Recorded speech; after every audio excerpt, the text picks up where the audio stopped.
You're listening to the Late Night Playset Podcast. This episode of Late Night Podcast, Late Night Playset Podcast, is brought to you by Los Angeles Living. Doing it live, losangelosliving.com. How's it going, Jay Ryan? How's it going, Nicole? Here I am. I promised you that I'd bring you in through my new listing at 4719 San Sebastian in Woodland Hills, in the Heights section of Woodland Hills. Come check it out.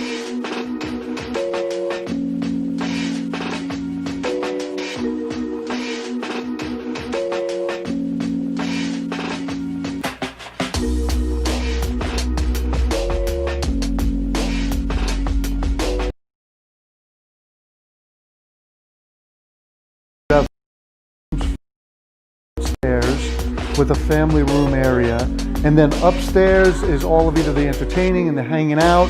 You have a formal living room, a sitting room, awesome kitchen, office space or a fifth bedroom, a reading room, and then everything opens up to this. Like, check out this spectacular view.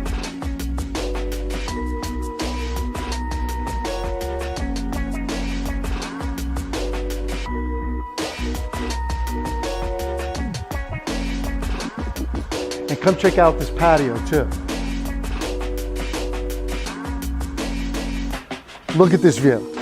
I mean, how sick is this view? It's spectacular, gorgeous. You could hang out here all day. Now, whether you're staying home working, whether you're staying home just to hang out, entertaining, this is just a fabulous spot. There's a phenomenal Montalpi outdoor kitchen, sink, refrigerator, full 4-burner, and then you have a spectacular pool hangout area. Check out our virtual open house when we post it, and if you guys want, you could come into our Zoom room and we could go through the open house together and discuss all of the other amazing features of this home. Thanks so much. Take care.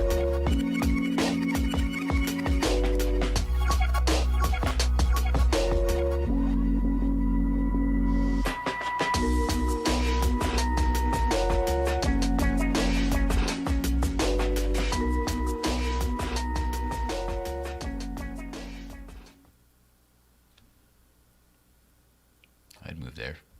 What do you think of that place? So pretty. Doesn't suck. Welcome back to the Late Night Playset Podcast.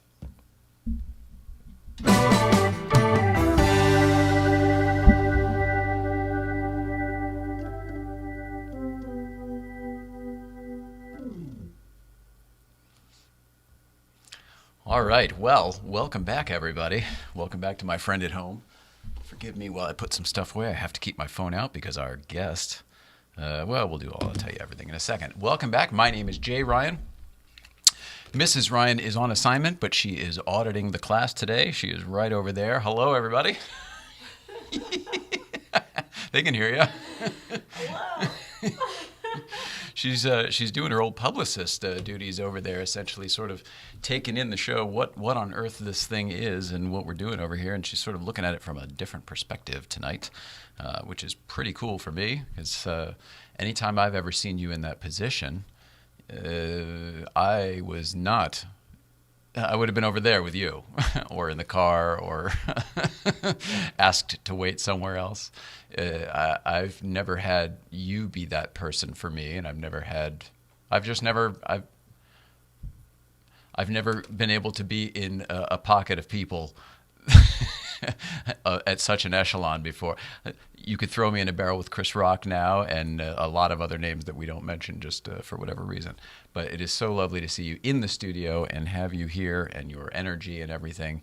And should we talk? I don't want to make this about you very much, especially because you don't have a mic to answer. But I do want to remind everybody else to please check out Mrs. Ryan's blog, which has been recently renamed to New Life of Old Nicole.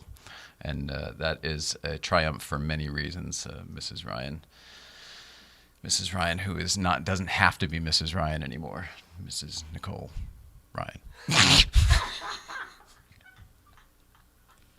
It's so funny. All right, I have to tell you that welcome back. Today is Wednesday, July 8th, 2020, and our guest is not here tonight, and that's why we're doing this. But his name is Michael O'Neill, and you probably know him from the Solopreneur Hour, which is a solo hour for short, or maybe Rennch, Rennch, both podcasts, both YouTube channels. Motivational guy, inspirational guy. And he's a podcaster. He loves podcasting. He does podcasting professionally, and he self-proclaimed loves it. Loves all of this stuff. I thought, until late last night, I thought he was going to be a satellite guest, now that we have that all hooked up. And he was very willing and excited to come here in person. So he's driving up from, I believe, the San Diego area. And got caught in a little bit of traffic. So we are live with you. It is now 5:07 here in Pacific Daylight Time, and he should be here shortly. But until then, we have some stuff to do. I've got some East Coast feeds that have been backed up because we haven't been playing them on the Tuesdays with Tori. Once I have my buddy, we just get to talking, and like there was one time where we sort of spaced it out and chunked him in, and the show was entertaining and it was kind of nice, but it really broke up.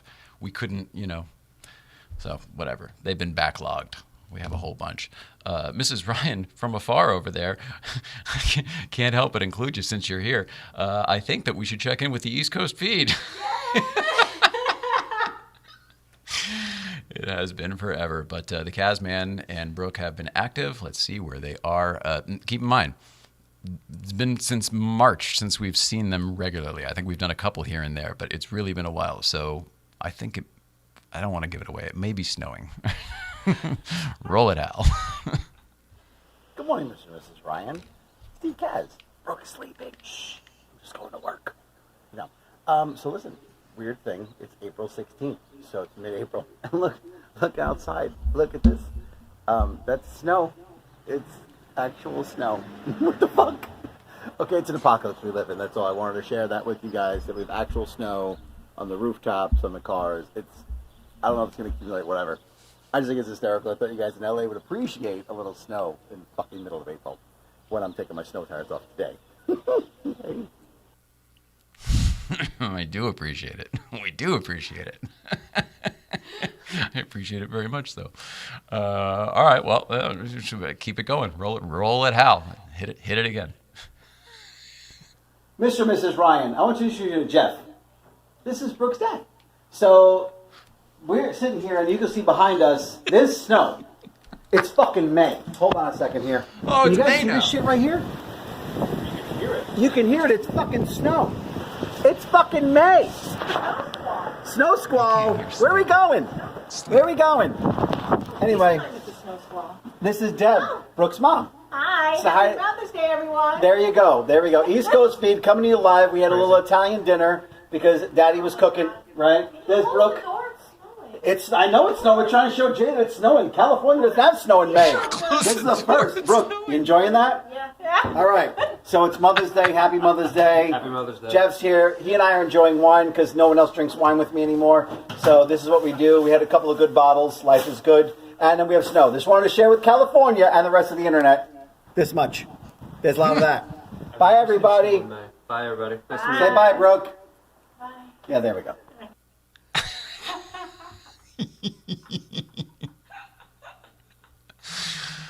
Oh my gosh.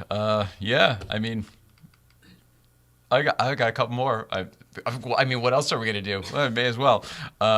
First of all, I love you, Kaz and Brooke. I love that you're still sending these even when we weren't doing them. I mean, it's just so great. I remember, I think we played a couple of the BMW ones on the show because they're more car related, and then these are more the family out and about. So I miss them so much. I'm so glad to see it. I believe it has warmed up quite a bit. Here we go. Roll it out. Oh, look, Mr. and Mrs. Ryan. It's Brooke and the Kazman. I wanted you to see her fixing the hair because it's cute. I am an asshole. We're on date night because the quarantine's almost kind of over. You're literally, I'm just a little head. Okay, here we go. Here, she's a bigger head now. Bigger head now. Anyway, we're on date night. Here's Brooke. She's not a little head anymore. We're on date night. We went to Zaragoza on Bank Street in New Milford, like usual. Sorry, everybody. Oh, look, there's my car. There's the demon because we say it all the time. on East Coast Stevie. We talk about going there all the time when we eat outside. Anyway. I'm talking a lot because I had a drink. Ooh, she's talking a lot. She had a drink. There we go. But Mr. Ryan, we are on a bridge. You can see a little structure behind us. I'll turn around so you can get a full view. Check back to next episode to see if I push him off or not. I'm funny. Boy. She's funny. Brooke had a drink. Oh. We're on Lover's Leap Bridge. We're not going to jump because we're not fucking crazy and we don't need to die today. But yeah, no, that's what it's called, Lover's Leap. I know. But We're lovers, you'd leap. you're Anyway, so extra. and I'm extra. She's learning this now. Anyway, check it out. We're going to go turn around. Come on, babe, get in the shot here. No. And boom, look at this cool bridge, you know? It's like all Connecticut-y and shit, right? Brooke's wearing a really good dress, as you can see. Let me just take a look in there. Oh, good grief. I know, she looks good. I'm just going to get a little closer. So just want to let you guys know we love you from Connecticut in the middle of nowhere on a Friday night. Say goodnight, babe. Bye. You're supposed to say Good goodnight, night, babe. babe. There we go. Love you guys. Go. Yeah, well, hey, well, we're not going to jump. Oh, that's good. That's good. No, they didn't jump. All right, let's see. It's 5:12 here in the PM. Here in the Pacific. PM here in the Pacific. That's Pacific Daylight Time. PDT. There's been some confusion. Daylight Time, I believe, was started by Ben Franklin. In all seriousness, though, I do have more East Coast feeds that we could play, but I do feel bad for Michael, mainly because he's sitting in traffic. I don't remember what that's like. When was the last time you had to sit in traffic? A long time ago. Gosh. That was forever ago. I'm also wondering, we could always do a playset pop-in because you're here too. You want to do a playset pop-in? I would. Let's try that. All right, I'm gonna look at you for a second while I come over here and just see if maybe this will work. Oh, you know what? That would be really funny. Let's just try it.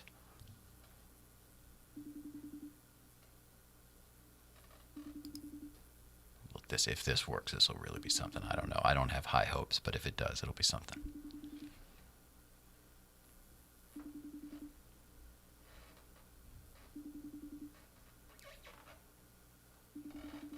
I hear somebody squeaking around in their chair over there. Who could that be? Me, try not to. It's the worst. All right, well, she didn't pick up. I was calling Brooke Kaz there because I thought that would be its own funniness of, we're watching you on television.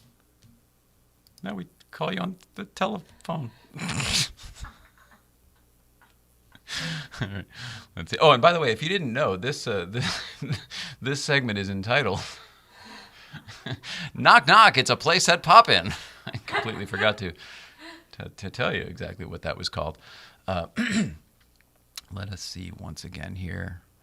I don't know if this will work, but I'm going to give it a shot. I have a feeling this one may work, but if it doesn't, I don't want him to be upset. If this person finds out that they missed a call. Ah! I had a feeling.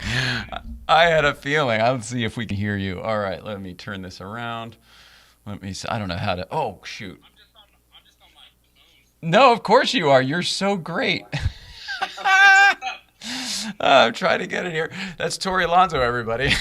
Tuesdays with Tori, Wednesday edition. Am I the first one to actually answer on our pop-in playset? You are. I just tried Brooke Kaz a second ago before because we were doing a bunch of East Coast feeds because our guest is stuck in traffic, yet we're here live. And No way. of course, yeah. I mean, you know how it goes. Of course. So Shoot, I can pop on the. I feel bad. I should have sit on the computer. no, you're great. Let me see if I get enough buttons here to go. I think then I can share your screen as usual and then bring you up here. There we are. It's nice and dark in my living room. I'm watching Unsolved Mysteries on Netflix. It's really good. Oh, Mrs. Ryan says it's good too. Mrs. Ryan is in the studio also. Now you can't see her, of course, or can you? Because you're in the. Are you in the app with me now? I just all I see is you. Oh, okay. All right. I wasn't sure how this worked. Yeah, it's really good. How many has she watched? 4. She says 4. Woo! Yeah, they're good. They're really good. I'm watching the one right now about the hairdresser lady that goes missing from her hair salon. It's good. But obviously Robert Stack is dead, right? Yeah, Robert Stack's not on this one, There's no but they hope. give him a little they give him a little nod in the title sequence, which is nice. So. Mrs. Ryan, I just gave Mrs. Ryan like the no, he can't. Hang on 1 second, let him talk signal, and her face made me feel very bad. So now I want to say I'm sorry. That was my fault. Do you remember the movie Basketball? Yeah, of course, with Matt Stone and Trey Parker. My favorite part, not my favorite part, but one of my favorite jokes in that movie is when they're watching Unsolved Mysteries, and he's like, I don't know where he is. He's probably hanging from his neck in his fucking closet, and they actually have Robert Stack say. Theory number 1, he's hanging by his neck in his fucking closet. That's a really underrated movie. I think it completely tanked in the theaters, but then it's like a cult classic after the fact. Oh, that could be. Yeah, I loved that movie. I had the VHS tape of that. I used to watch that constantly in college. I don't want to blow anything for our next Tuesdays with Tori, but I do just want to tease it by saying, hey, did you watch anything last night? Hey, I did. Days of Thunder. Can't wait to talk to you about it and see what you thought. We'll talk about it for sure. Awesome. I love you, buddy. We literally just wanted to check in. I dig that are you behind your studio right now, literally? That's the wall. Oh my gosh, that's awesome. Yeah, I'm on my couch. Just, here, let me see if I can flip it around and you can see, boom. Oh, that's crazy. Oh, you just got fact checked, son. Yeah, exactly. That could have been that movie you described last night. I was going to say, I want everyone to know it's not love. It's not watching porn. Oh my gosh. Look for tomorrow's cut downs to see what we mean by that. Holy crap. Oh my gosh. I want to hear your reaction if you see that, by the way. You only have to give yourself 30 seconds of the first, beginning of that. I want to know the shock that you experience if it's anything like what I went through. Oh, that is so funny. All right, well, I guess I have to now. Jeez, it wasn't on my list. It wasn't in the queue. Apologies. My apologies in advance, but it's rather shocking. Oh, that's awesome. All right, well, thanks for picking up. And this has been, hang on, where the knock knock. It's Place at Poppin'. That was our first successful pop-in. That's so awesome. All right, buddy. Have a great night. All right, man. Talk to you later. Oh, and with that, we have a front door ringing. It's almost like we planned it. Who is this? Yo. That sounds like Michael O'Neill. I'm going to buzz him in. There we go. Awesome. So he should be up here in just a couple minutes. Mrs. Ryan, thank you very much. She's going to open the door. This whole thing is amazing. I can't even believe it. It's as if we planned it. Planned the traffic and everything. It really did work out well. We do have one more East Coast feed. We'll just do that while he's coming upstairs in the elevator or whatever, while he's getting through security, getting his badge and everything, of course, to come up to the studio. One more East Coast feed. All right, let's see where they are today. Roll it, Hal. Mr. and Mrs. Ryan is the East Coast feed coming to you live from Candlewood Lake. Look, here's Brooke and Sarah. There they are, enjoying the better part of Connecticut's Candlewood Lake, the biggest man-made lake on the planet. There's Mark and there's Jody on Jody's boat, having a good time. East Coast feeding it to you live. Right, Sarah? Right? Exactly, because we got Brooke in the water where she doesn't like lakes at all. Because they're dirty. So dirty. Right, babe? Tell Jay and Sarah and Nicole you said hi. Ha ha! You feel the love. Anyway, we love you guys. Have a good time. Look, there's like jet skiers and life happening in Connecticut. Welcome to, I think it's New Fairfield, Sherman. I'm not sure where we are. Big lake. Google that. When I was a kid, that we did go out on that lake all the time too. And if we were with any tour guides, you'd always see Robin Leach's house. He'd be like, that's one of the houses from the Lifestyles of the Rich and Famous. And he was always up there, like having, like in their little lounge chairs. It was like a big long lawn, where they would, I don't know, you'd fucking drink and have cigars and look at all the people. Oh, it was so funny though. Michael, what's up, brother? Hello. Michael is in the house. Michael O'Neill. We already talked all about you. You should just come in. Help yourself. Come on in whenever you're ready. I have a water in here for you too. Yeah, got it. Oh, that's so funny. Take your time though. There's no rush. I could talk about Robin Leach all day. Is he getting an ice cube? Yeah. I wish I had the kitchen cam. Perfect. I hope everybody can hear it. Important part. Okay. I'll explain why in a second. Not because I'm an alcoholic. Okay, go on. Yeah. Okay. Whenever you want, brother. I may as well just introduce as we're live here. It's coming in right on time at 5:20. Have a seat, like brother. Have a seat right over there. Hello. We'll get you set up. Oh, look, you have mugs already. I did. I brought my own mug. You did. You know why? Is it one of yours? No. Oh, But here you go. well, I'll tell you about this. So as you know, hello Jay. Hi Nicole.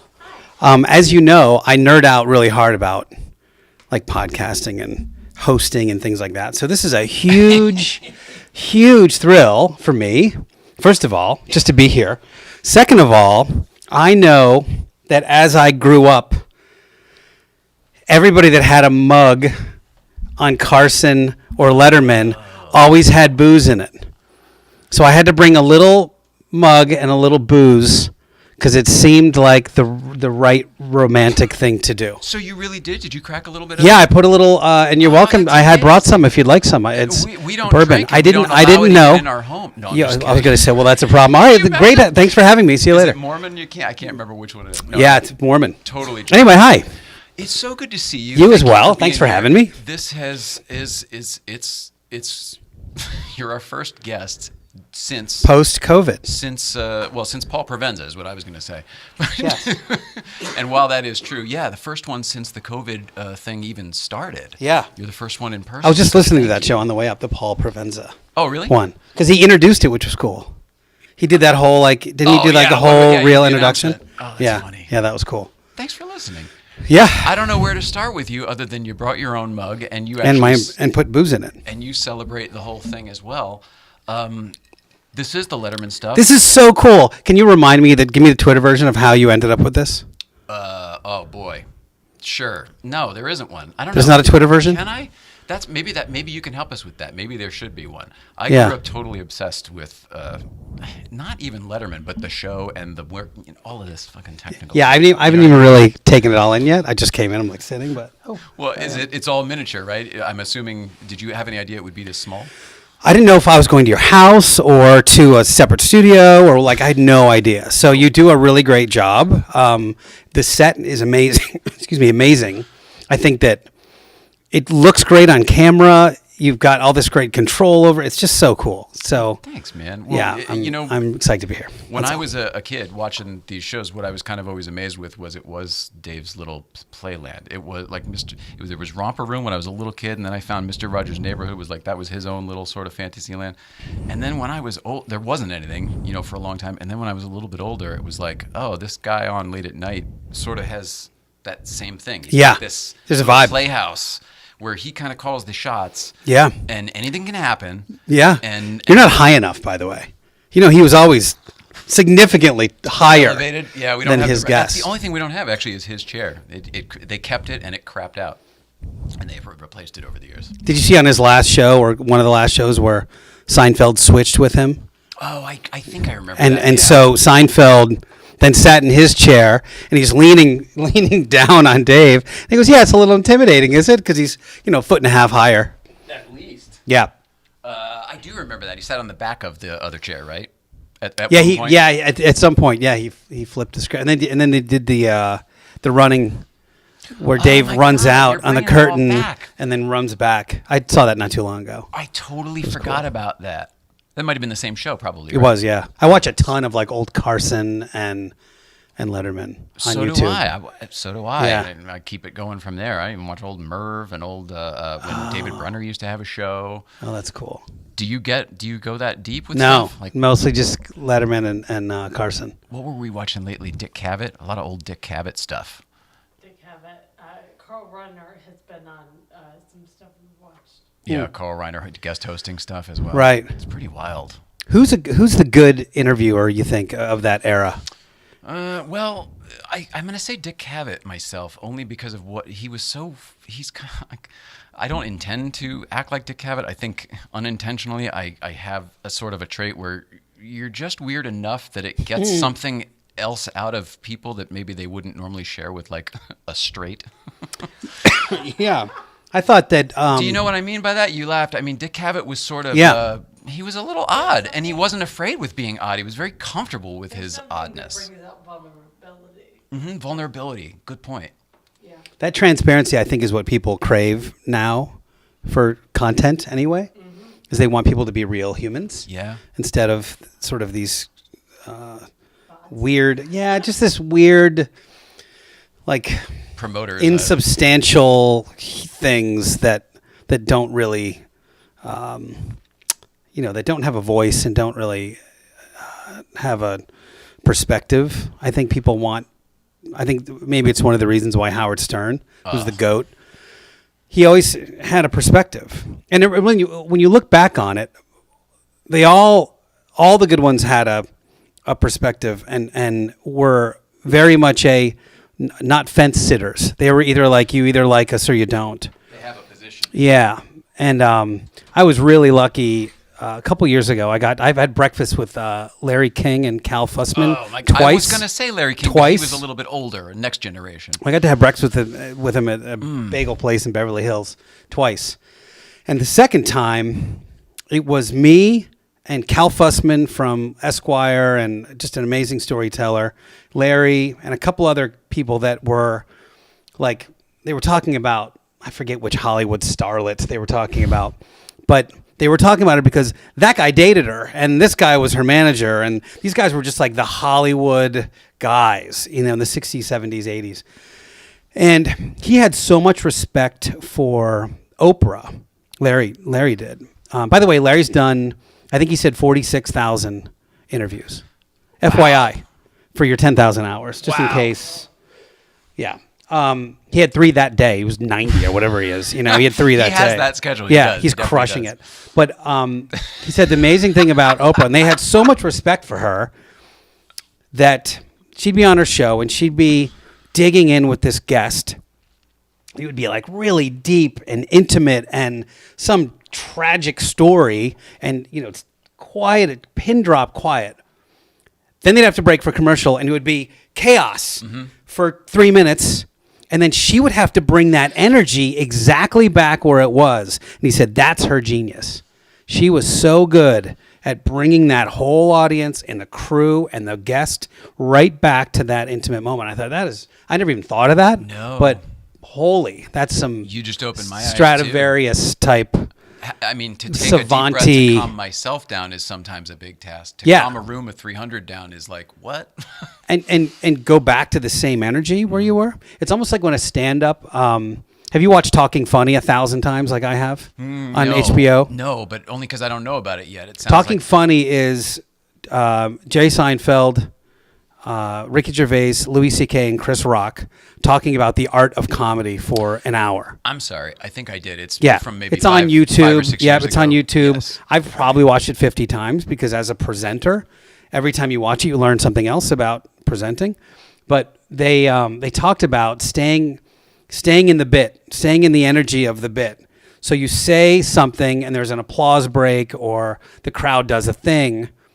Instead of talking over it or shifting or pivoting, you stay right there in that energy and then you continue on. And that was a real lesson to me. That was a real lesson to let, in fact, Ann Enstead, who you also interviewed, well, I loved that show. We talked about being able to stay silent, to let a moment happen when you're interviewing someone. And you let them say something and you just hang out and let it simmer a little bit. And amazing things happen when you let people simmer like that. It's cool. When you have someone, sometimes my own excitement gets me. And it turns into the Chris Farley show. Do you remember that one time when you, yeah, totally. That was awesome. Yeah, totally. That was awesome. Remember the time when you, yeah, that did the happens album too. Yeah. And it's like, I know I should be taking a breath and just waiting. I know I should be letting them talk, but I sometimes am tripping over my own self. And then when I watch it back, all I think of is, I just hate myself. And then sometimes other people will tell me back, like, that was my favorite part of that episode because it shown how uncomfortable you are with yourself. Wow. You know what I mean? With me in my own skin. But there is a thing. Have you had Magnus on this show? Yeah, a couple times. So a few times. Magnus is amazing, but he's also like you gotta rein him in sometimes because he just tells stories for a long time. And sometimes I was just like, I wanted to be like, all right. And so you have to jump in because if you don't jump in, 7 minutes has gone by. You know what I mean? I do. Do you think some of that comes down to experience? I think the first time he was here, he was far more experienced at this than me. And I think, if anything, he maybe sort of took the reins yeah, a little bit. I think so. Yeah. Because the second time, I felt like he was prepared to do the same thing. And then he was maybe even pleasantly surprised into a conversation. I think that which to me is a compliment. I think that when you play the tennis game and you're able to banter back and forth a little bit in that way, that when those kinds of people that have been interviewed 1,000 times come on and they say, "Oh, wait a second, this dude has chops. I don't need to do all the heavy lifting here because they've already done the thing and they've plugged the thing and they've done get comfortable. and they Take get my comfortable. shoes off. That's Relax right. a little bit. Yeah.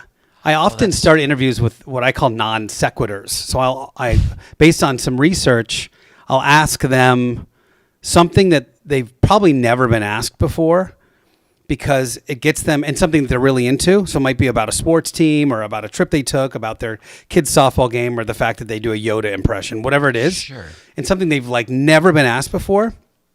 And to them, they go, "Oh, that's interesting. This isn't something I've been asked before." Then they get to tell a story. They go, "Okay, that's what this is. This opens the door for Interesting. yeah, for I don't have to just apply my narrative to this show. I don't have to ram my book through, this podcast." Well, it shows your preparation, I guess, too. Do you are you a big one for preparation for the person who's sitting in the chair? I mean, it seems like a stupid question, but I'm asking for a reason. I don't think that there's a bigger ace in the hole than having some preparation. Sure. The reason why Howard's so good is because he has 50 pages that Baba Booey has prepared on that guest, and he can. And Dave had the blue cards, so I think that There was so much that went through that before it ever got to these cards, much like that Baba Booey. Right. Oh my God. Well, but when you can do that, it's the difference between saying, blah, blah, blah is our guest. Hey, why don't you fill in the blanks or tell the rest of the story about blank? And what was it like to be on campus in 1972 when this protest was happening? So you actually get them to. There's like a real question instead of being like, I don't know anything about you, So that's usually the key. And to answer your question, depends on the guest. Oh. So if I'll always do some research and I always have some stuff in front of me. But if it's like an A-lister, then I'll be much more prepared. Okay, yeah, that makes sense. Do you ever get into an interview that you want to not know as much about because you want to maybe get your take live? It sounds like wing it's the wrong word, but for whatever reason, I've happens had all the people time. where I specifically don't give me no, that, I don't want to talk. I don't want to talk to you right now. Yeah. And don't give Happens me, all the time. Don't give me that material because I want to. I want the spontaneous question part of this. Happens all the time, especially with friends or if someone I don't know and like I met Scott Page, who's the sax player for Pink Floyd, and I knew that we were sitting at dinner, and I knew that I was going to interview him, and so as soon as we made that like, hey, can I interview you? I intentionally stopped digging into his whole thing because I wanted. And by the way, it was, to me, maybe the best show I've ever done. Really? Yeah, it was ridiculous. We had the bass player, I think, for Roger Waters here. It's kind of similar. I mean, but to get to that level of, like, because this guy not only was in Pink Floyd, but founded Toto, founded Supertramp. Yeah. Like, it was a huge, Three of my favorite bands right there. Yeah. And it's funny because I'll tell you a really quick story, even though it's not car related. I'm sorry, but we'll get back to it in a second. He canceled. We made this plan to do this show via Zoom. And he canceled. He goes, "I'm sorry, I can't do it. I've got to go meet with Akon about blah, blah, blah." He's like hip hop mogul guy. And I go, "Okay." He goes, "But tell you what, we're playing a gig in Dana Point." This is when I lived in San Diego. I live in Long Beach now. by the way. Okay. Yeah. But he goes, we're playing the gig in Dana Point on Saturday. If you want, come up Were early. you listening to us live? Yeah. Oh, that's amazing. Yeah. That's so cool. But so he goes, we're playing a gig in Dana Point on Saturday. If you want, come up a little early. We'll grab dinner and we'll do the show. And if you want, you come sit in with the band for a couple tunes. And I was like, yeah, I'll see if I'm available for that. That'd be great. And so we go You're there. a drummer. It's on I'm the a drummer, cards. yeah. It's on the cards. And so we did the show. It was mind-boggling. Mind-boggling. Where were you in Dana Point? I mean, there's not... Some restaurant. I had my Zoom H6 and two SM58s. It's fine. Unbelievable. Yeah, and I've done a million shows like that with that mic setup. But the stories, they played in front of 700,000 people at one show. How is that even possible? In Venice. They were on a barge on the water, and the whole city was there. Isn't that insane? It's incredible. And they sold out 6 nights at Wembley at 150,000 people apiece, which was amazing. And I'll tell you this really quick, but one of the most humbling experiences I've ever had was 3 years ago. There's a big conference called Social Media Marketing World. Okay. It's a big podcasting, internet marketing kind of deal. I was doing a couple sessions on podcasting, and he said, hey, will you be part of the house band? We're going to play the keynote on and off the stage. I said, yeah, sure. We played together now a bunch of times, probably like 10 or 12 times. And so 4,000 people in the crowd. So we get into, we have a quick rehearsal, and we're doing Moondance. Oh, beautiful. Right? We're doing Ain't No Sunshine by Bill Withers, and we're doing Superstition by Stevie Wonder. Right? Great. I've played those songs. There's, again, 3 of the best. Van Morrison. I mean, you Great. just named incredible. Great. Yeah. But I've played those songs 47,000 times Fair. in dive bars around Sure. the world. Anyway, so we do our quick little rehearsal. Fine. Okay. So I go do my little podcast thing. I come back, and now the lights are on, and now there's 4,000 people, and now it's a whole thing, right? And so we do our tunes. We bang through them. And for Superstition, now not a lot of people knew that I played drums sort of in my podcasting world, but it was like a major, it's mostly what I am as a drummer. Really? Yeah. And so when they makes a saw lot of that, sense all these knowing people were like filming and doing Instagram and all this stuff. So I'm maybe showing off a little bit, if I'm being honest. So we bang through the tunes. We have a 45-minute break until we have to play Mojo Working. I got my mojo working as the outro once the keynote is off, right? Solid boom chick. Yeah, exactly. And so... I'm a drummer, too. All right, great. That we can talk a lot about. We can nerd out hard about that. So you'll appreciate this. Well, in fact, for Superstition, that is Stevie Wonder played that song originally on drums, and it's don't stop.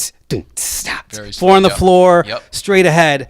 Da, da, da, ba, da, ba, da. Now, instead of playing straight through like you're supposed to for that, ba, ba, da, ba, da, ba, da, ba, da, I went all Dennis Chambers on it. Ba, ba, da, ba, da, ba, da, ba, da, ba, ba, ba, da, ba, ba, right? I'm all over it. And so, and I, it was fine, but we get off stage, and I go across the hallway, and the keyboard player, old white guy on keys, old black guy on bass, are sitting at a table by themselves. There's a million tables. So I'm like, hey, what's up, dudes? I'm like, hey, we start chatting, and the guy goes, I go, yeah, it was fun, huh? And he goes, yeah. And then the guy, the keyboard guy, gives me the compliment sandwich. Oh, gosh.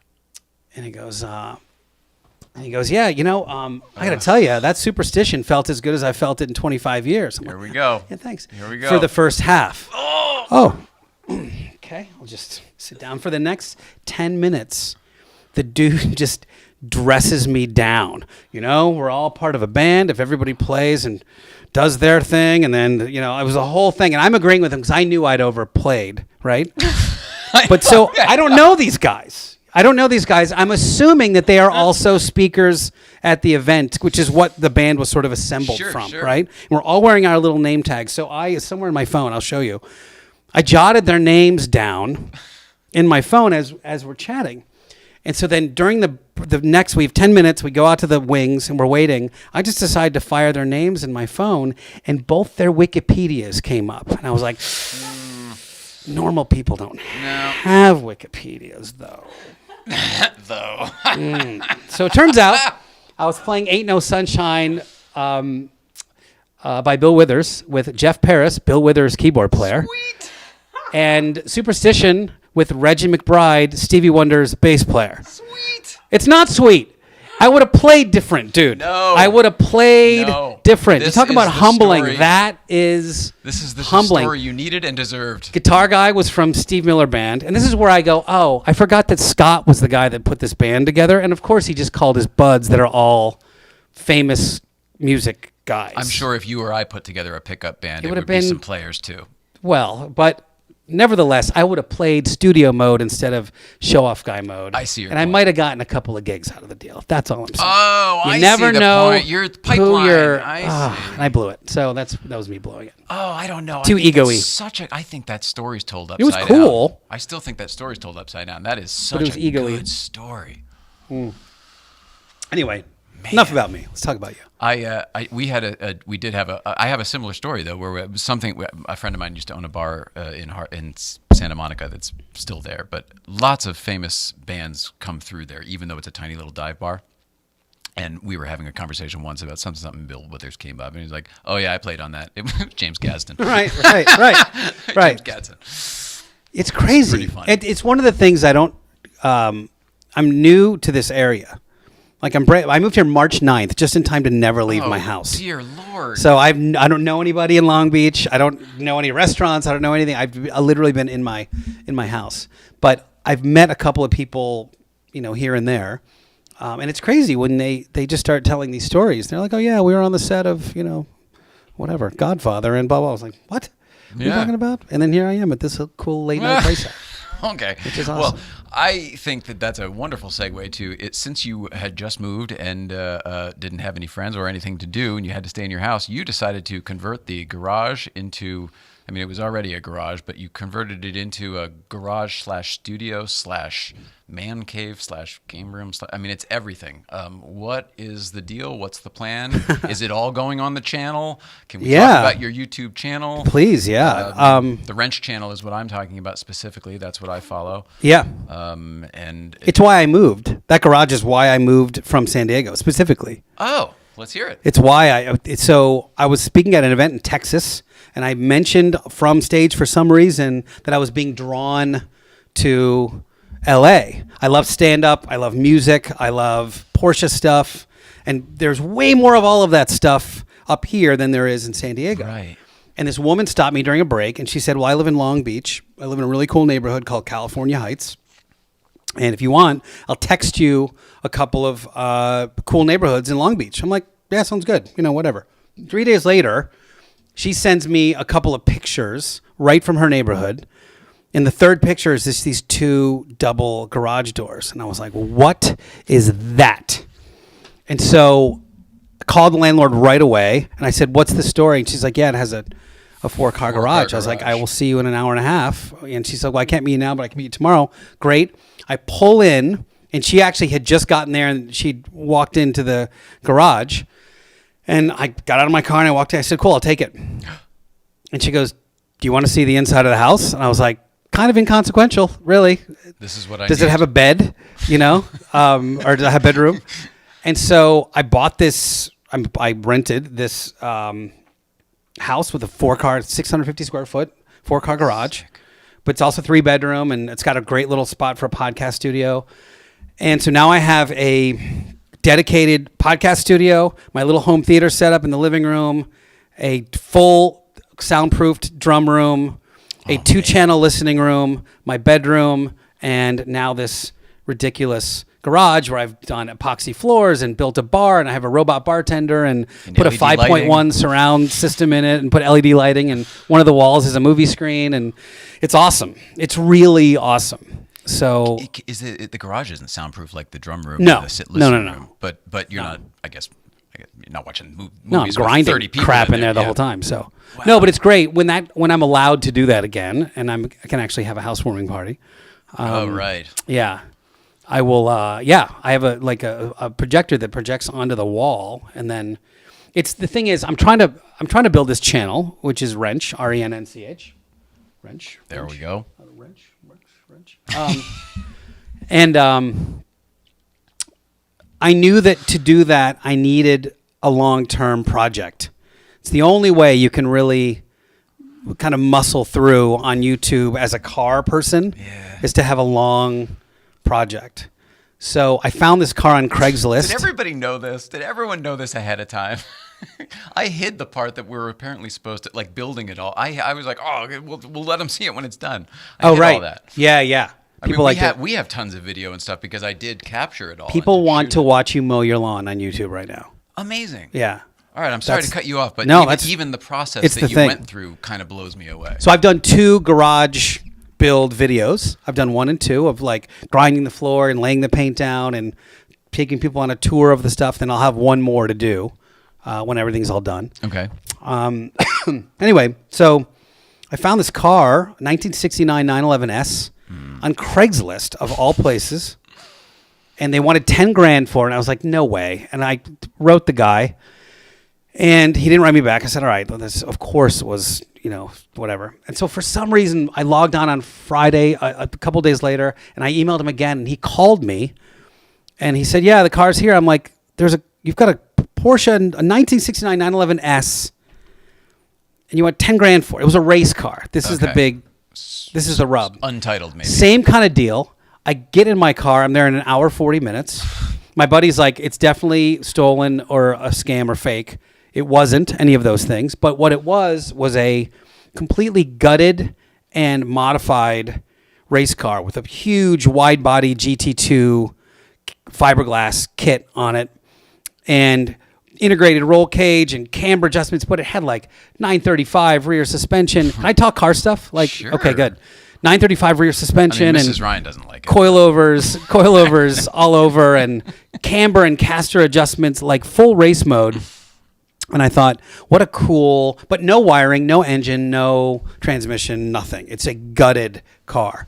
Weirdly, the gauges were there, and they're perfect and brand new. I'm going to put them in my other car. But so I literally took a loan out. I was like, if I'm going to do this, I got to commit. I got to go for it. I took a crazy high interest loan out in the guy's parking lot. I had my laptop with me. I tethered to my phone, and I was like, all right, here you go, dude. And I gave him some money, and I bought this car. And I knew that over the long term, it would help build the YouTube channel. Where it gets a little frustrating is I've done now 16 videos on this car build as of today. I've done 3 on the garage, or 2 on the garage, and then a few other miscellaneous. So probably 20, 25 videos. And then you see sometimes these other channels that literally post 1 video and get 500,000 views and 50,000 subscribers. They've had no previous anything, which is really frustrating. How does it work? Why does that happen? I don't effing know. And it's very frustrating. I'm in a very frustrated portion of acceptance with that. So I'm guessing that you're the type of person, because you know what you're doing, you care quite a bit about the numbers. Is that correct? Yeah, because I'm trying to build this thing. Yeah. Here's the deal. I want Rennch to be a brand and a retail store and a Deus Ex Machina. I'm glad we're all on that same page. But for Porsche.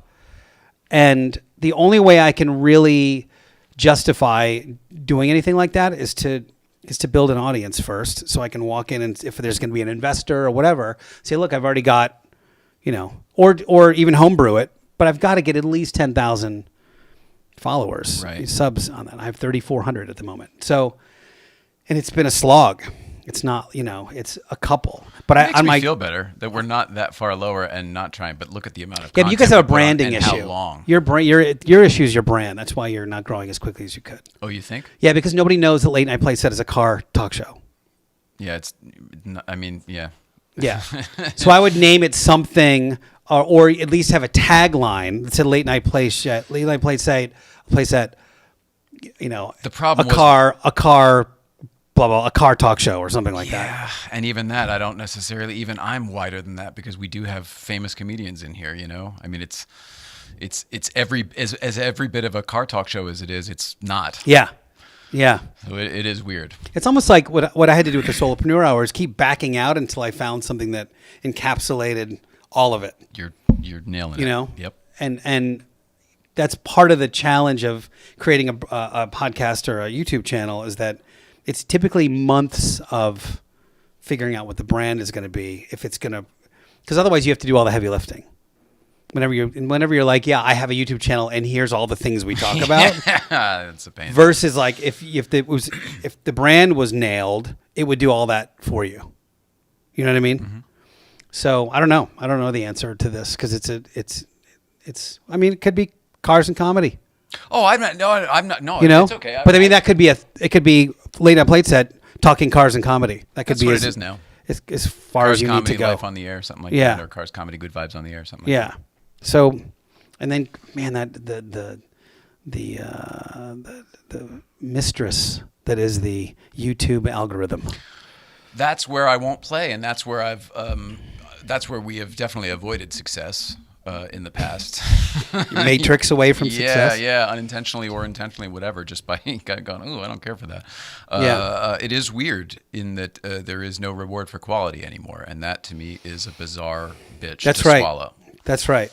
This is a lot of hey guys, and they're on their phones and it's a Not thing. talking about anything. They're not talking about anything, and they're not You good said at mowing it. their lawn. Yeah, there's no Man, chops. he involved. sweat a lot yesterday, didn't he? He sure did. Yeah, Oh, he sure I'm did. gonna Yeah, watch my that blade again. broke, but then I used my screwdriver, and you're like, 411,000 views, huh? Okay, that's great. That's great. All right. Well, we took you off course of you needed this car to build this. So we're trying to build this this YouTube channel around this long-term build, but Yeah. also your garage. I just watched the paint stripping. Yeah. In the garage of the car. That was cool. Yeah, and it's a lot. Satisfying. It is. It's a lot. It's more. Apparently, paint peeling is better than paint drying, substantially. You know, it's weird, and I haven't looked at it in a minute. I got both hands on this. That Sorry. video has more momentum than maybe any video that I've published so far. And it only went up yesterday? No, it went up 4 hours ago. I've watched it already? Yeah. The one with the she's my cherry Yeah. pie. Your straight face I and put it up everything? this morning. Oh, yeah, all right. Well, But so check it out. Let's see. Because typically my videos are now, again, they're getting 500, whatever. But it's a couple days by the time they get, let's say, 500 views. This one has 457 views already. What's the And length It's been of like your 4 videos? hours. This one's like 12 minutes. we did for the first time. People have been telling us to do this for 2 years, and I just did it for the first time like 2 days ago. Cut downs or clips from the Yeah. show. Like, oh, this 8-minute Yeah. part of the conversation, this 5-minute part of the conversation. Just did that for the first time, and like tripled or quadrupled the viewership overnight. Well, that's the good Just news when simply you don't by have a putting up- ton of viewers or listeners yet, is that every little thing you do can double or triple. Yeah, right. Like it's a lot. Yeah. Like, do you promote all your stuff on, Pelican and Instagram and Facebook and all those things? No. Because that's a thing. That's all a thing. Doing that. You're supposed to do that. Yeah, that's a thing. Oh, but people don't want to hear that from me. I guarantee it. I guarantee it. I think that you're missing the part where you're providing an entertainment value from your guests. Oh, them. Oh, I see your point, but it's but me talking about it. Like, I love the idea of promotional work, but it shouldn't be from this guy. This guy talks enough. Is my feeling. I mean, there's not a late night She's host laughing. that doesn't promote her own stuff, their own stuff. They all do. How do you mean? They all do. When But you're that's- watching a football game, Jimmy Kimmel comes It's a on script. and Oh, disagree, sir. I know how everything behind this works. So does she. That's all somebody else. Those are someone else's words. You write the words, I'll say them for you all day long. Or if no, someone but else they'll writes the jump in words. with a video and be like, "Hey, I've got Tom Cruise and blah blah blah tonight at 11:00," and it'll be Jimmy Kimmel saying it. That's what I'm saying. That's all I'm saying. We've done that. We did a little bit of that. That got annoying pretty quickly for most people. Maybe you guys hate it, but it is a thing. I wouldn't have known about the Ant Anstead thing if I hadn't. I don't know where I saw it, but I was like, oh. Well, he helped promote Sure. that episode. You know what I mean? Yeah. So the episodes that have gotten traction are the ones where like the people with the followings post or whatever, and then then a 500 views goes to 15,000 or something. Right, like yeah. that. And those are great, but again, it's generally because of the ass that was in the seat. It's Yeah. not because of him and her. Yeah. All right. Well, we'll talk about this offline. On to you. Did we finish the long-term project and where to go with No, that? so here's what I'm doing. This one's called the Blasphemy build. I already have a This 69. the same car Yeah, I have a is- 69 911, this gray car that I've already done. It's an RSR. You've seen it. Gray Ghost. The Gray Ghost. I've got a 3.6 from a 95 993 in it. It's all dorked up. It's amazing and fun and fast and smells the right way, and it makes all the right sounds. It's pretty. And it's pretty. Thank you. This is not that. This build is not going to be that. I got this thing gutted, and I did a little research, and if I were to put, let's see, how do I frame this? We think these cars are a little too precious right now. These 911s and these 912s. When I bought my car, the gray car, it was $5,000. You know, I bought it from a field in Colorado, and it was like, that's what it was supposed to be. It was the equivalent Volkswagen pricing of a car that was like a little bit better. Mm-hmm. You know? Yeah. Some of the same parts, by the way. I grew up in Connecticut Yeah. where 356s and 911s were at the corner Yeah. for sale for $5 to $10 At the gas station. every single gas station. Yeah. So I thought, what could I do to really piss off the purists? That was the first thought I had. The second one was, I do all these Targa events. So I do these big 1,500-mile, rallies in Mexico and Targa, California, here. And it's like, these cars aren't the most comfortable thing in the world to rally for 1,500 miles with no air conditioning. And you get those guys like, the engine's the music I listen to. I'm like, really? For 5 days, you're just going to listen to an engine? So I had a couple ideas. I thought, and this has evolved a little bit, but I thought, what if I could take the things that make Porsche, Brembo, Big Reds, Guards red paint, flat six, Porsche motor. Overbuilt. Yeah, maybe overbuilt, but I don't mind that so much. No, me neither. And sort of change all of those things. So I'm like, all right, it's not going to be red. I might not use Brembo brakes. And I've decided that I'm going with, I wanted a twin turbo Subaru 6-cylinder engine. Yeah, this is blasphemous. This is not a car podcast. Here's why it's going to be cool. Because Porsche co-designed this engine with Subaru. This is essentially an SC motor with VTEC. Wow. Here's the numbers, and this is why it makes sense. First of all, if you take one apart, there's German part numbers. So 6-cylinder and it's water jacketed. This is a Boxer flat six from Subaru that was a lot designed by Porsche. Okay. They're pretty secretive about it, but you crack it open, it's all German part numbers. Here's the specs, though. 180 horsepower. This is both 3-liter, so we're taking like an SC motor. 3-liter SC motor. They're 180 horsepower for the Porsche, 240 horsepower for the Subaru. The weight is something like 600 something for the Porsche and 480 something for the Subaru. It's like 70 or 80 pounds lighter. With all the accessories and accoutrement and Yeah. radiator and everything? Yeah. Oh, wow. Well, radiator's on the other side of you move it to the front, right? So it's not all polar moment. But all that rear weight is less. Yeah. I see your point. Your balance changes. Yeah. Sure, Balance sure, changes. Here's the kicker. Price-wise, SC motors 12 to 15 grand. A rebuild another 15. Subaru EZ30R, $1,200. Really? Yeah. Oh my God. So you break it, it's like $5 one grand. piston. Gee So whiz. for 10 grand ish, I can build a 450 horsepower twin turbo Subaru motor that I can tune with my iPhone. The Porsche equivalent is 70-ish and not tunable with my iPhone. Mm-hmm. Or if you go for the Gunther Works version, it's $250K for that crazy amount of same power. So I'm like, let's give it a go and just see how it. You can always put something else in. Can always put something else in. Worst case scenario is I put a 996 motor in when it goes to hell in a handbasket. But for now, I want to see how it goes. How much will you have to? Do you even know this stuff? How much will you have to change as far as mountings and stuff? Is it the same? The as mountings will move towards the front of the car a little bit. The transmission, which I already have, is a 996 transmission, cable shift, 6-speed, All limited works the slip. same? Yeah, I just plug that in. There's an adapter that I can get for this motor that my buddy Matt Monson makes. And This is crazy. yeah, This it is bolts wild. right in. So then Haltech is, I've got really been fortunate. I should plug a little bit. I had a bunch of sponsors that came on because they knew a bit about my history and how Move and shake. I've been promoting stuff for a long time. You seem like a guy who gets things done. I don't know. That's how I would describe you, just from looking at your bio that you sent, and then just what I've heard about you through our friends. Yeah, I mean, I met you through Nicholas Hunziker, I think, and he's kind of the same way. You seem to be one of those people, so I understand why people would get on board. Well, Restoration Design sent all the panels over, which was super cool. I mean, like I had to put new quarter panels on and new front fenders and a whole rear of the car. So that was really cool of them.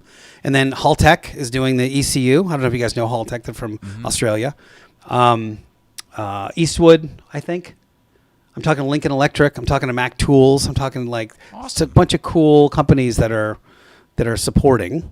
And it's a fun. I'll tell you what's really cool about it is that I have literally zero restriction on what I want to do. It's going to be, so what I'm calling it is a techno mod. So my goal is if it can come on a 2021 Mercedes S-Class and somebody from the aftermarket makes it, I want to put it on this car as long as I can continue to make the car stock looking. Mm-hmm. Okay? So like, Andrew from Rassant. Right? You've seen that red car with the beautiful digital dashboard that he's got. Probably. Well, so he's got this full Motec dash, and it's like 12 inches wide, but then he has all the vintage gauges on it. So it looks like it's vintage gauges, but it's all fully digital and cool. Sure. So that's definitely happening. Oh. Wow. Rearview mirrors will be, rearview mirrors will look like mirrors, but I'm going to hollow them out and put cameras behind the glass. You're doing the whole thing. And then have mirrored window tint, so it'll just look like a mirror. But the goal is, in the screen in front of me, I can just flip a switch and I have full like rear camera, 2 cameras, and I have the whole spectrum behind me. Right. Which would be super cool. I'm surprised you're not doing a paddle shift and everything else. Well, what's funny about that is Busy from Busy Moto had a 996 twin turbo with a sequential gearbox. Yeah. That he was like. He had the full powertrain, and he goes, well, you should put that in there. I thought that would also be blasphemous if I had like a prototypo, but with like full paddle shifts. That's what I'm that saying. would be super cool. Mm-hmm. I don't know. We'll see. Who knows? Well, yeah, we'll see how it Maybe evolves. I'm going to have Season 2. power, not only regular power windows, but power quarter windows, which people have done in Volkswagens, but not in Porsches. That's wild. And my goal, I don't know how I'm going to make this happen yet, is I want to be able to go to like the Malibu Cars and Coffee or, one of those events and just be like, hey, Siri, it's hot in here. And my windows go down in the car. I want to have fully like automated, So I'm trying to kind of just do. I need you, buddy. That's right. I could totally do that with the watch. Maybe not, it wouldn't drive to me, but you can do like TPS, camber, caster, on the fly with these cool aftermarket kits they have, which are like sensors they put inside your tires. So for racing, you can have camber and caster and tire pressure on your phone. All active. I'm talking to KW and Bilstein about active suspension, so I can switch into sport mode and the thing lowers and stiffens and then it gets into comfort mode if you're going from one place to the other. So a lot of stuff like that I think would be super cool that I haven't seen yet on an early car. And it's not going to drive like an early car. I don't know. We don't know, I guess. Yeah, good point. Because if I turn everything off and the shocks are just the shocks and the springs are just the springs and the engine's just the engine, it should drive full analog. My goal is to keep it as analog as I can while also putting, modern accoutrement. That is going to be such a mind F. Yeah. Having an old feel with a Tesla interior, Not that you're anything Tesla-like, but that modern. Yeah. But the goal is to have the stuff as hidden as possible. That's the deal. Oh. So you won't know it's there. You'll see the digital screen, but otherwise it'll hopefully look like a pretty stock That's wild. interior. Is wild. Yeah. So we'll see. It'll be fun. I'm excited. You should be. This is interesting. Yeah. This is interesting. There's a lot of stuff to follow. It's It also, I mean, I now understand the blasphemy. I really thought it was more on like, oh, just some of the artistic choices and really like, no, it's fundamental choices. Yeah, yeah. I'm going to really irritate a lot of people with this one. Yeah, I was going to say you're a disruptor. That seems to be. I get it. Part of it, though, is I want the 12-year-old kid or the 14-year-old kid who they've always wanted a Porsche, or they are just getting that. He's just getting their talons. You know, Porsche's just getting its hooks. And they find some 912 for $6,500 that's a massive rust bucket project. And they're not intimidated by, all right, well, I'm going to get some panels, I'm going to fix the thing up, and then I can put this other motor in and have a car that I can enjoy. Yeah. Instead of having to spend, $30,000 minimum on a Porsche engine. So we'll see. We may be starting a new category.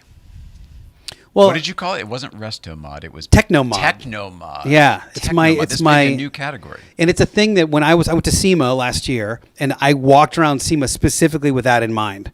I'm like, what are some of the cool? By the way, they've been doing this with hot rods and 914s for a million, and Volkswagens for a million years. Okay. They have all kinds of cool techie stuff. They're doing body swaps with hot rods with Mustangs and Camaros and Chevelles, and like they've got all modern stuff underneath these old bodies. And so I don't feel too guilty about it. This car was going to never be a stock 911S. By the way, number 22, the serial number is 00022 off the line of the 911S. Are you which is pretty taking crazy. bids on this particular car You know what? before it gets cut into? Someone has already posted like, well, you should just bring it back to stock. I said, literally, it would literally cost $200,000 to do that. Yeah. I have nothing. Right. I don't have an interior. I have nothing. I for have the thing. the car. That's I have it. a shell of a car, and it's been hacked into like you wouldn't believe, right through. It's for the race car. Yeah, everything's been cut out, and Is there any interesting racing history? Was it ever raced? it never left the building. Oh, bummer. So Built, cut up, and never even run. cut up in 1994. This is part of the cool story of it, though. Cut up in 1994 by a father and son team. Then they had a falling out, and the car sat in their storage, in their showroom for 25 years until I bought it. Common tale. But brand new. That's what's cool about it. You're It's got a saving it. brand new fuel cell, and brand new 25 years ago. New old stock. New old stock. The whole thing has never been touched. So the seats, I had these Cobra seats in it, and they were the foam has completely disintegrated. So it's just metal bars and fabric because it's been 25 years. That is so cool. Yeah. I mean, it must be a neat time capsule, though. It's cool. I picture, Back to the Future when they. The guy did amazing engineering. Amazing race engineering. You guys, if you're a car person, go back and look at the first couple of episodes of this where I go through all the rad engineering this guy did. It's incredible. So it was half of the list that I was going to do to this car anyway had been done. It's the perfect car for this. Oh, that's awesome. Yeah, who knew? All right, so the YouTube channel, obviously Rennch with two N's. Yeah, RENNCH. What about... Maybe my favorite brand I've ever done. Is it? Yeah. And you're just starting. I mean, you're just growing. No, I was a branding guy for 15 years. That's like my career. Well, no, I saw that, but I mean, this is your Oh, yeah, but favorite brand, and Rennch Rennch is just as starting. a brand, like as a brand name and logo and identity is I think, my favorite one I've ever done. Because it's awesome. really, when you know about the word Ren in the Porsche world and how ubiquitous it is. I remember right where I was in this bar called The Rabbit Hole in San Diego, and I was thinking I wanted to do an app. And the app was going to be, if you want to do an oil change or adjust your valves or something on a vintage Porsche, you'd be able to fire up the app. And I was going to run it kind of like iTunes, where we'd do a bunch of videos, you'd pay 99 cents, and you'd have this full DIY tutorial. Yeah. And so I partnered with a guy there, a guy who owns a really prominent, famous shop in San Diego. And I couldn't get him, he'd been doing it for too long. And I couldn't get him to be like, I'd be like, hey, do you have an oil change coming up or a brake job or whatever? I'll come in and shoot it. And I just could never get him on board. I'm like, you don't have to do anything. I'm going to film it. I'm going to host it. I'm going to edit it. I'm going to publish it. I just need the shop and the regular experience to do it. And we couldn't sync. And so at some point I saw the writing on the wall and that YouTube was really the place for this, and said, you know what, I'm just going to start putting all this stuff on YouTube. And so that's what I did. Gosh. Yeah, that's how it started. But it was going to be like a mechanic in your pocket. That was the original idea. And then you see it going to be as like a, you said, a Porsche related brand, companion brand, maybe, would you say? Yeah, I got a couple see it products that I'm working on. One is called Jack in the Bag. So it's this really cool. Well, you know, like when you go to an autocross or a track day, everybody has the blue Harbor Freight aluminum a jack in a bag. Ha, I get right? it. Yeah. So I made this rad bag to store all of your jack, like at the track or whatever. Here, I'll show you. Here it is right here, in concept and in practice. So that's it in practice. I don't know if there's a camera you can show it to. It's amazing. But if you flip one more picture, you'll see what it looks like when it's closed. And it that is very goes into your cool. trunk, and it's very cool. It's a cool. Yeah, go ahead. Yeah, be careful swiping. Right. We'll just leave it right there then. Yeah, there's that. Let me do this one. And Yeah, that was actually at. That's the Grey Ghost. That was at. That's me next to multiple millions of dollars of cars at Rennsport Reunion. So that's a roof, whatever it was, CTR. Then the Singer, the 4.0 Singer was right next to me there. Oh, really? And that was cool. And then, so the goal is that this thing looks like looks like Porsche did it, and it fits right into your trunk, and it's got little hooks that hook onto your strut tower brace. And I've got it's leather and houndstooth, and it looks like it's supposed to be there. So it's a place where when you go on, either a long rally or you're at an autocross or track day, that you can put your cool jack and all of the, all the jack stuff you need. That's really the cool. goal. I love it. A jack Thanks. in a bag. For Jack some in a reason. bag. For some reason, I went to the when you're a kid. Well, that's okay. the little That's box. part of it. And then a set of coveralls that are You're sort off of brand. that are new and because I celebrate the DIY shade tree mechanic guy, and I want to be able to give tools and accessories for that person. So when you're on some date with your hot chick and you get a flat, you can just zip these coveralls on and go and change it and not mess up your fancy clothes and put them back in your bag and roll. And it's just part of the lifestyle. What you said made perfect sense, but you said it a little bit like John Lovitz. So that's where I went. It's like, hey, you just put it in, you just put it in. Hey, Hey. I got to ask a question on David Spade's show. Lights Out. Last year. Yeah, I went to a taping, and then they took. It was the first time they'd ever taken questions from the audience. They say that every night. Yeah, and I said, I asked what the best piece of comedy advice they'd ever received. It was Martin Short, David Spade, John Lovitz, and I forget who else. And This is the panel. It Wow. was great. That's a great show. And so Martin Short answered. It was really cool. And then weirdly, they did the show itself, cut up just my question, and it was Martin Short and John Lovitz answering that question on like a bench. The next day or 2 days later, they made it into a little bit for YouTube, funny. which was so cool. And then my friend Allison, who I went with, got, how you can pay, I don't know what it's called, but you can pay a celebrity to wish you a happy birthday or whatever. Yeah. Whatever that is. Cameo. Yeah. Yeah. So John Lovitz wished me a happy birthday after that. Look at that, John Lovitz. Oh, It was that's really cool. amazing. Yeah, it was cool. Macaroni and cheese. You gotta make this. It was so cool. Grab hold of a sugar-o. Oh, I nerd out about a lot of this stuff because this is, Are you a nerd though? I mean, we are well over on time, but are you a nerd in, there's in a time? general? Well, I mean, whatever. We can be. Oh. Why? You don't want it to be? Oh, no? No. Oh. I like to Okay. go. Well, you're the king of podcasting. my show's an hour. I don't know, how long has this been? It feels like 10 minutes. No, you've been out here an hour. Have I? Mm-hmm. No. It's 6:15. Oh. It's fine. I don't think anyone's complained yet. I love the old romance, the romance of talk shows and the reality of that world. Kevin is Bodman cool. says I'm sorry to cut you off. He was No, go hoping ahead. we'd talk about Porsches. I thought We did, we did. didn't I thought we? we did. Yeah. We can still. There's more. So give me your 3-car Porsche dream garage. No monetary restrictions. Okay. All right. I've blown this one before. All right. So let me think about that. Can one be our car that we already have? And Whatever you want. Expand 2 more. Whatever your dream. One is our car because of why we have the car. Which is what? Say it for the people. A 2005 Carrera S. So it's a California. 997. 997. Yellow. California. Yellow car. Lovely. Speed Gill yellow. That would be one.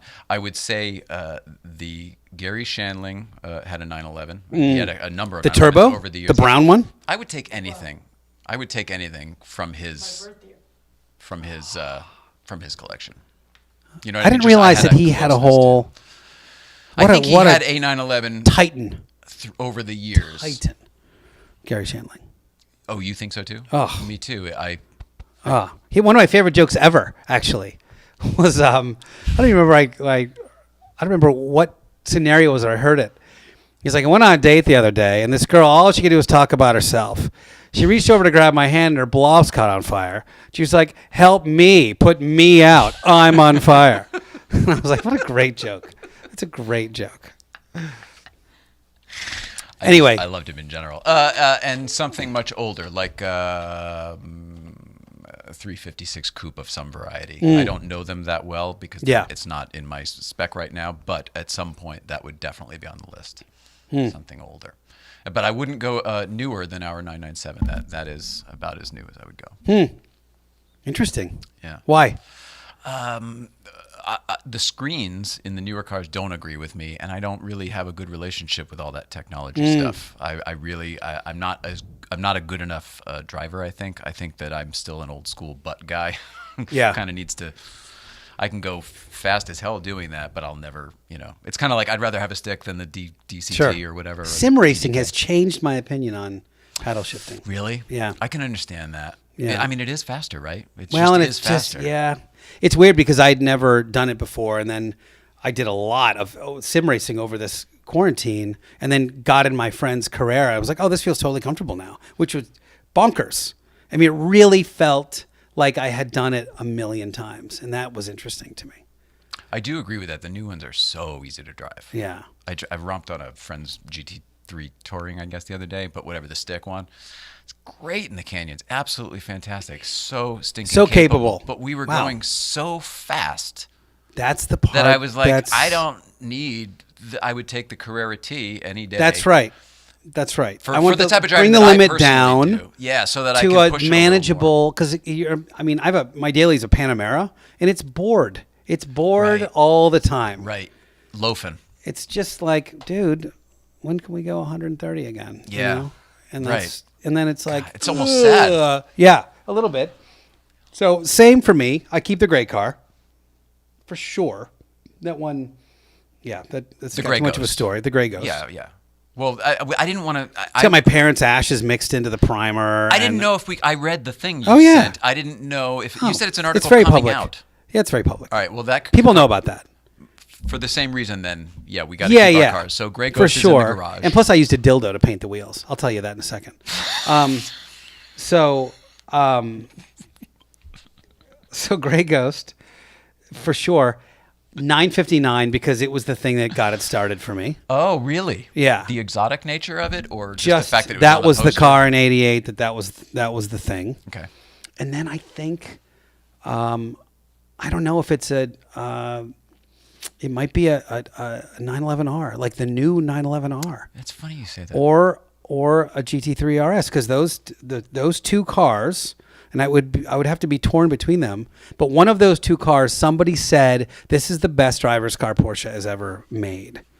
And I thought, it'd be kind of cool just to have one ripper when you want to go to an actual track day. Yeah.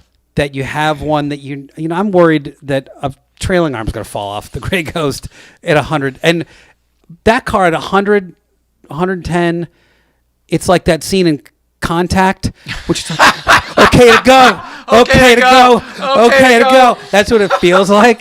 Great reference. It'd be kind of cool to have to think about that, you know, and just and then the other one just sits and you drive it to the Cars and Coffee. Right. You drive the 959 to the Cars and Coffee. You bring up a lot of good points. Having something new to rip, just something that's that fast to rip. Maybe a on GT3 RS because fun. they're so ubiquitous, and if you break it, it's like, oh, who cares? But there's I think, a million of them. I think at that point, if I got that car, I'd go against everything I told you earlier and have Yeah, the yeah. paddles. I would do the whole thing. Yeah, I would do the same. Yeah. Same deal. So I'll have to tell a story because it's an open loop. My I'm gray so glad car you're doing it. Thank you. has, I don't know if we're allowed to, well, whatever. It is what it is. My gray car has 9s and 11 by 15-inch wheels, as the RSR is wont to do. That's the nine, and I've got Michelin TB15, 275 in the front, 340 in the rear. Just Holy big. Moses. Yeah, there's a lot of rubber on that car. That's more than we're running. Well, it's By some margin. That's amazing. we're probably pretty close in power, aren't we? I don't know. 300-ish? 350. Oh yeah, probably a little more. But mine's way lighter. Yeah. Mine's 2160. Yours We're is right what, around $3,000? We're yeah. right around three, little Yeah. under. So it needs some rubber. Anyway, so I went with the. I got these wheels from Accumoto. They're 3-piece, but they look like Fuchs wheels. They're very light. They're really race wheels. And I wanted to first. I had them Type 3 anodized, which has this really cool gray. The whole car, if you haven't seen it before, is gray on gray on gray on gray on gray. That's why they call it the Gray Ghost. And I wanted to apply the RSR factory RSR finish, where the inset of the pedals is black, and then the pedals themselves are the gray. But I wanted to do it like the factory did it, and the factory dipped the wheels to get The line, they would right? do just the right depth, and then they would pull the wheel out. It's really an amazing It's thing. super cool. It's so silly. But my wheels are 3-piece, which means that I could take the centerpiece, which had been anodized, and I could dip them by themselves. So I got this big tin, and I got literally some black Rust-Oleum paint that I thinned with paint thinner, and I put it into a ketchup, old school ketchup squirt bottle. And I just would raise the paint until it was at the right level. The problem was, and this is where Olympic skiers come in to this story. I was wondering when they would get here. When you watch an Olympic ski jumper, when they're doing like double, triple backflips, things like that, when they practice, like if you go to Lake Placid, they go into a swimming pool. So they jump, they have these rollers, they jump down, then they do like 7 backflips and they flip into the swimming pool. Well, to prevent them from smacking the shit out of themselves in the swimming pool, they fire bubbles, they fire air at the surface. It breaks the surface tension. So then when they hit the water, they just sink right down instead of... But the problem I was having with my wheel is that I couldn't get the paint level. Even though the table was level, I had everything perfectly level. The surface tension was keeping the paint from being perfectly level. So I needed to vibrate the paint. This is amazing.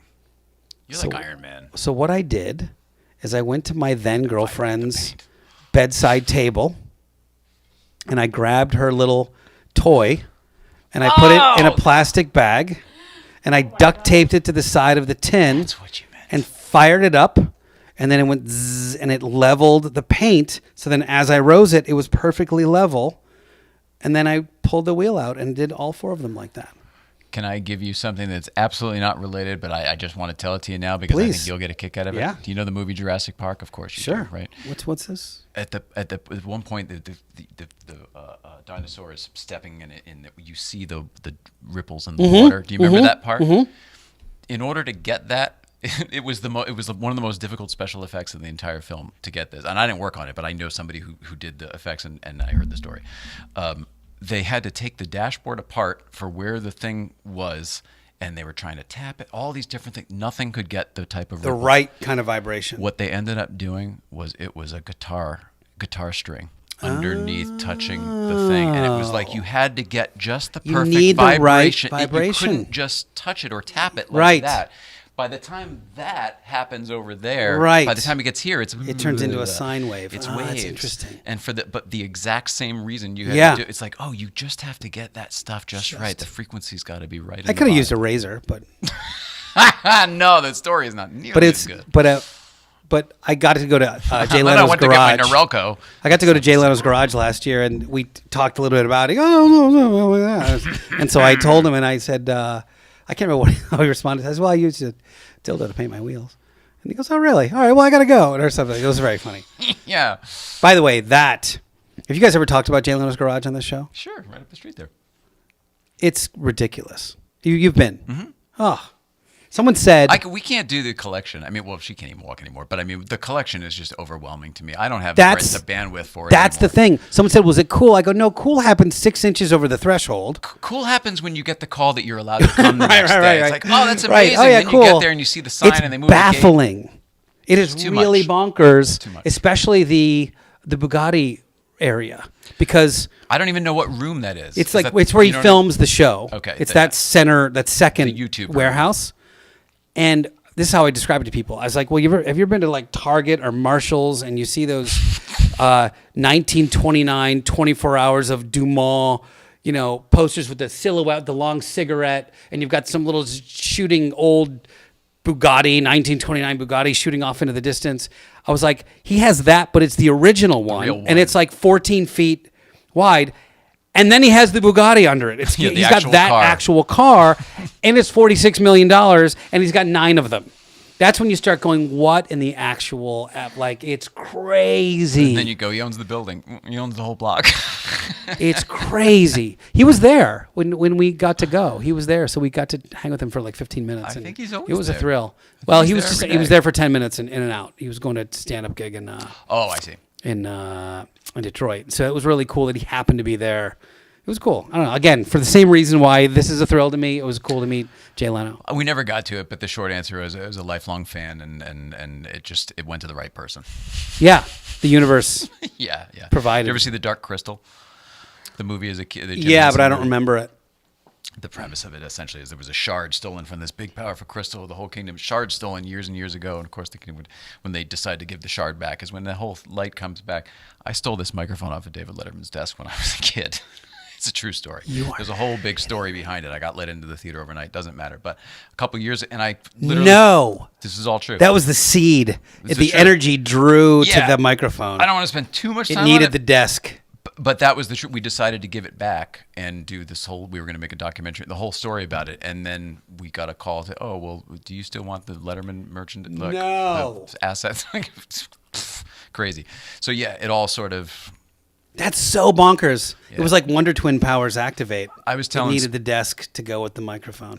Exactly. Spike. Exactly. You put it in and the Yeah. whole thing happens. Spike Ferriston came up to Breakfast Club the other day, and I told him the story for the first time. He never heard it. I mean, he knows us and he knows about the set and everything. Yeah. He never knew. Has he the been on the microphone. show? No, but I hope to have him. Yeah. I had a similar, I guess we'll go at some point, but I had a similar experience. I'm a huge Pittsburgh Steelers fan. I've been a Steelers fan my kidding. whole life. No. And Not knocking it. I just didn't know sports. my favorite player is Hines Ward. And so much so that all my race numbers, because I was an autocross racer, were number 86, named after. He was a gritty underdog kind of guy, and really, like, he was the guy that even on other teams, you'd hate him, but then you also wanted him to play. There's a for you. respect. You're like, oh, I wish he was on our team. Anyway. So huge. So my podcast studio is called Studio 86. And one of my listeners made me this killer sign that said Studio 86, home with Solopreneur Hour. And all my race numbers, even the Gray Ghost, wore 86 for a long time. So it was a big thing I for remember me. the ghost of it. Yeah, I remember that. Yeah. And so, I don't know, 2016, I get and again, since I was 5, and nobody a Steelers fan in my family, it didn't make any sense. Mm-hmm. But I've gone to a game every year. So I get a phone call from a buddy of mine. He goes, hey, have you ever heard of Shaquille O'Neal's podcast? I go, yeah, I've heard of it. I've not heard it. He goes, well, it's like current events meets, basketball, meets sports, whatever. He goes, I've been approached by another celebrity to do a show. I don't have the bandwidth for it. Would you be interested in checking? I'm like, yeah, all right. Yeah, who is it? And he goes, well, I think he might need a co-host for the show as well. And I was like, fine, who is it? And he's like, and, there's probably some kind of cool ad revenue split. I'm like, dude, fine. Who is it? What's the deal, And he goes, it is none other than number 86 himself, Hines Ward. I said, you've got to be shitting me. And so fast forward a couple months, I'm in Atlanta sitting across from Hines Ward and his agent and his manager. And then we start the Hines Ward show. I'm co-hosting for a year, the Hines Ward show, where I literally live this, I'll show you this pictures I have on my phone are so ridiculous of selfies with Coach Tomlin and James Harrison and Jerome Bettis and all these legends. And I said, I literally live the Steelers fan dream.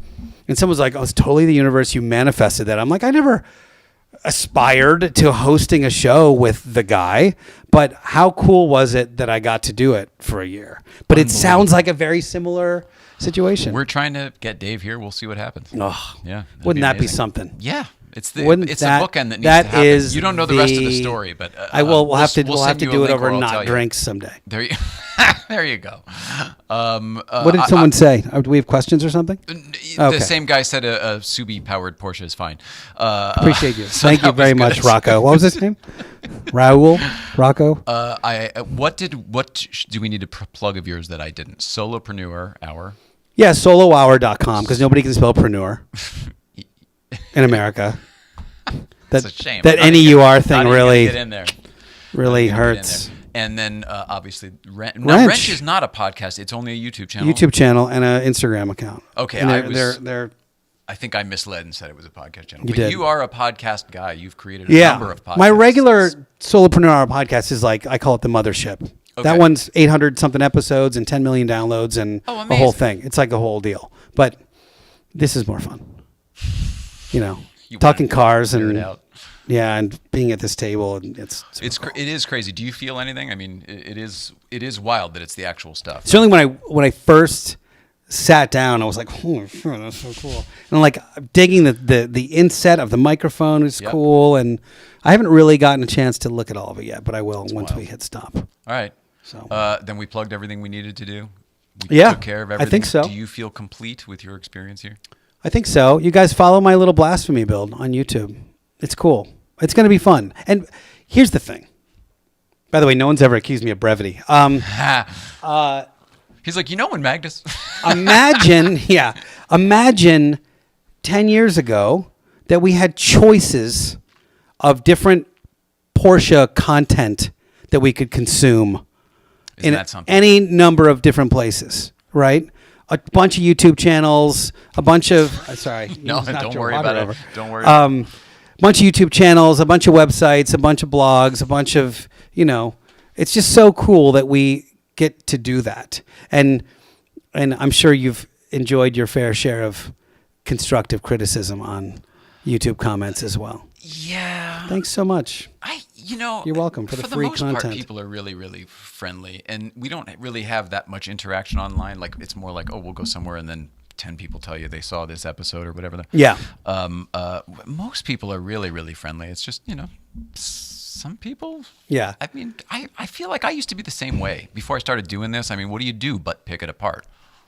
I got one video on my solo hour that has over 200,000 views. It's 6 mistakes that'll kill your podcast. Great. Should have watched it first.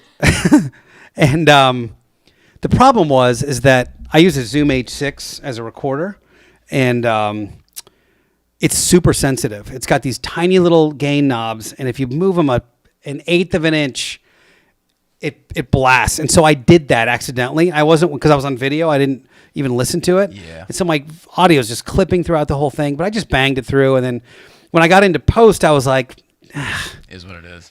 I said, you know what? Nobody will care. Well, it's either that or not put it out, right? And meanwhile, 900 comments of people caring later. I'm like, can you just get to the content part that I gave really good advice during this? Can you not complain about the part where it's like, the audio's not perfect? And man, I'm like, A, it's not a podcast because I was talking about podcasting. B, it's a YouTube video. It's not a podcast. They shouldn't be intertwined.